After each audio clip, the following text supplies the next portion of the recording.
नमस्कार आणि जय महाराष्ट्र मित्रांनो, मी तुमचा मोबाईलवाला इलेक्ट्रिकल टीचर. तर मित्रांनो, आज तुमच्यासाठी घेऊन आलोय गिझर इन्स्टॉलेशन. तर मित्रांनो, पाहू शकताय मी गिझर इन्स्टॉलेशन साठी आलो होतो, पण इथं पॉवर पॉइंट मधला फ्यूज जळालेला आहे.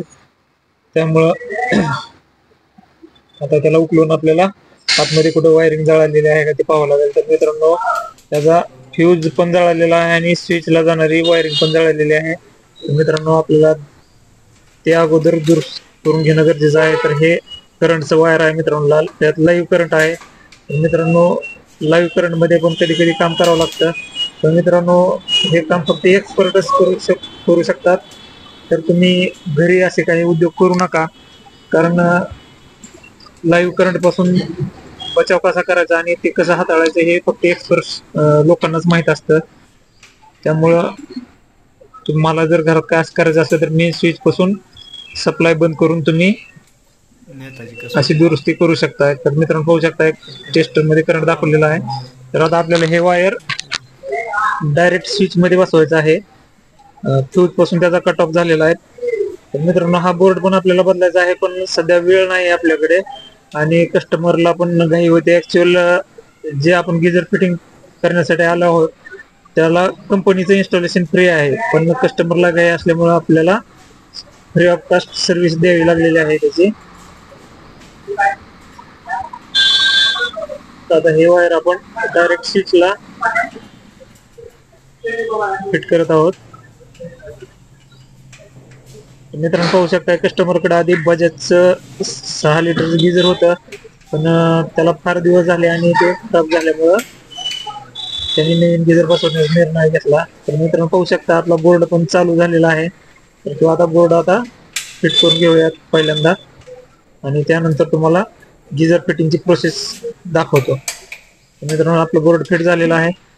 तर आता आपल्याला इनलेट आणि आउटलेट जे पहिले पाईप होते ते बाजूला काढून घ्यायला लागतील. हा इनलेटचा पाईप आहे ज्यातून गिझर मध्ये पाणी जातं आणि इथून गरम पाणी येतं.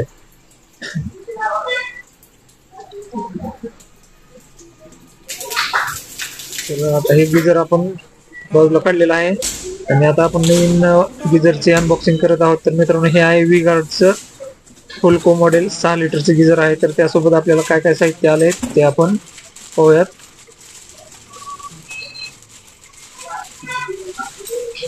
मित्रांनो, त्यासोबत आलेला आहे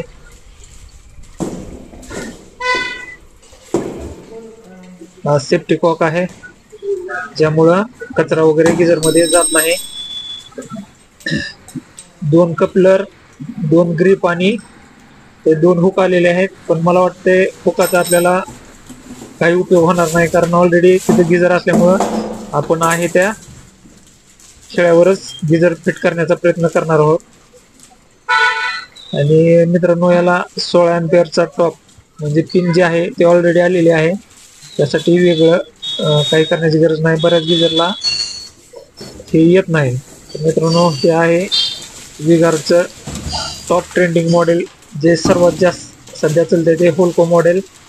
पाहू शकता मित्रांनो, याला 5 स्टार रेटिंग आहे. याला 8 वर्ष इनर टँकची वॉरंटी आहे आणि 2 वर्ष प्रोडक्टची वॉरंटी आहे. एक नंबर गिझर आहे मित्रांनो. सध्या ट्रेंडिंगला आमच्या भागात हेच गिझर चालू आहे आणि फार चांगली सर्व्हिस देते गिझर हे. आता आपण गिझर बसून पाहूयात आहे त्या खेळावर फिट होत आहे का त्याला.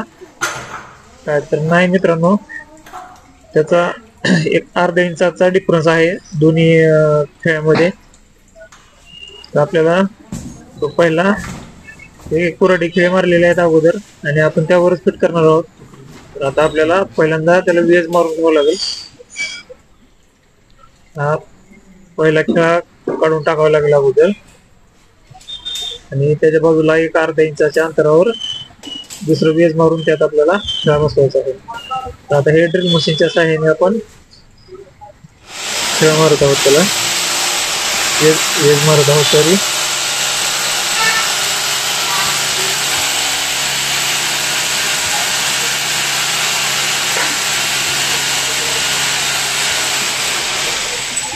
आता हे वेज मारलेला आहे. तर आता आपण याच्यात ग्रिप टाकूयात आणि ग्रिप मध्येच खेळा खिळा ठोकूयात म्हणजे तो चांगला फिट बसेल. कस्टमरच्या घराच्या भिंती पण जरा कमकुवत झाल्या. तर मित्रांनो आता आपण याला वर फिट करण्याच्या अगोदरच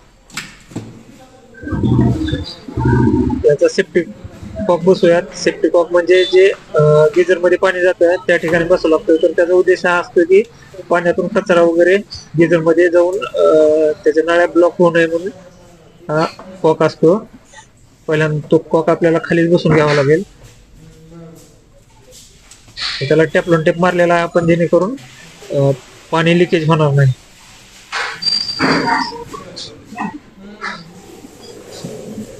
आता आपण गिझर फिट करून घेऊयात. त्याच्या अगोदर आपण आउटलेटला पण टेपलॉन टेप मारून घेऊयात, म्हणजे आपल्याला सोयीचं जाईल. कारण वर गिझर एकदा फिट केल्यानंतर टेपलॉन टेप बसवता येणार नाही, कारण भिंतीच्या आणि गिझरच्या मधलं अंतर कमी असतं.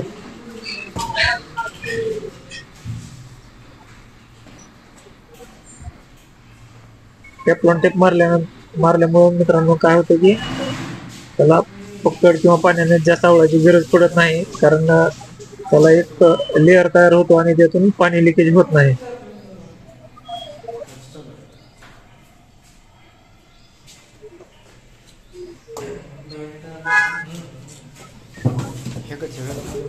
आता आपण गिझर खेळात अडकूयात त्याच्या. गिझर आपलं व्यवस्थित फिट झालेलं आहे. आता आपण इनलेटचा पाईप सेफ्टी कॉकला बसवलेला आहे.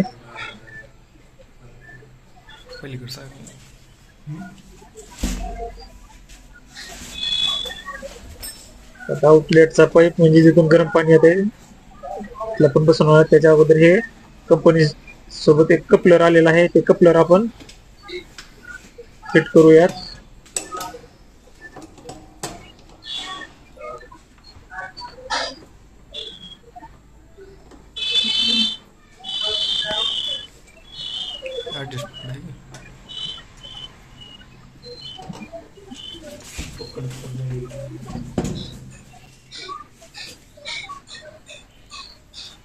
याला पण टेपलॉन टेप मारूयात मित्रांनो.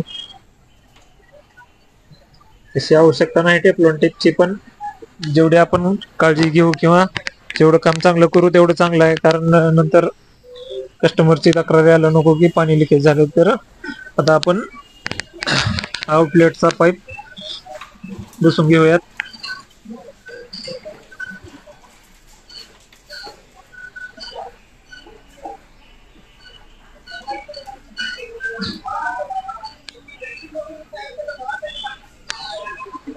मित्रांनो व्हिडिओ पाहत तुम्ही चॅनलला सबस्क्राईब करत जावा, कारण व्ह्यूज येतात पण सबस्क्रायबर येत नाहीत. तर मित्रांनो यात आपण पिन बसवलेली आहे, पण आपण लगेच गिझर चालू करणार नाहोत, कारण आपल्याला इनलेट मधून जोपर्यंत पाणी बाहेर येत नाही त्याचा इयर काढावं लागतं. मित्रांनो गिझरची टाकी पूर्ण गच्च भरल्याशिवाय आपल्याला गिझर चालू करायचं नाही. तर आपल्याला अगोदर इयर बाजूला काढायचं आहे, इयर बाहेर काढायचं आहे, आणि इयर बाहेर काढल्यानंतरच गिझर ऑन करायचा आहे.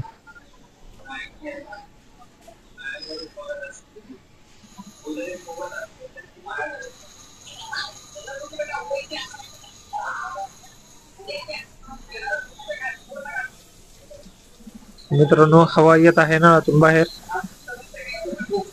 आणि जोपर्यंत पाण्याचा फुल प्रेशरनं पाणी बाहेर येत नाही तोपर्यंत आपल्याला गिझर ऑन करायचं नाही. कधीही गिझर इन्स्टॉलेशन करताना याची काळजी घ्या तुम्ही.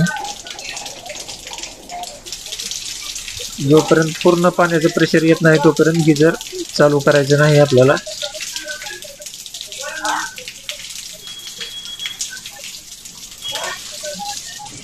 आता पाणी एअर बाहेर निघालंय, तर आता आपण गिझर ऑन करूयात. तर मित्रांनो गिझर ऑन केल्यानंतर आपल्याला हे पहा, एक लाल लाईट आहे ती ऑनची आहे, आणि हिरवं इंडिकेटर आहे ते हिटिंगचं आहे. तर मित्रांनो याला कंपनीनं थर्मोस्टॅट दिला आहे, जेणेकरून तुम्हाला हिटिंगची स्पीड कमी किंवा जास्त करता येते. तर आता आपण मॅक्झिमम वर ठेवलेला आहे, आणि हे पाहू शकता तुम्ही दोन्ही लाईट ब्लिंक करत आहेत.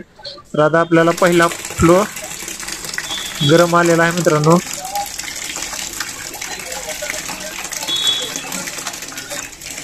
बऱ्यापैकी पाणी आहे. तर आता कस्टमरला पण चेक करून दाखवूयात आणि आपलं काम संपलेलं आहे.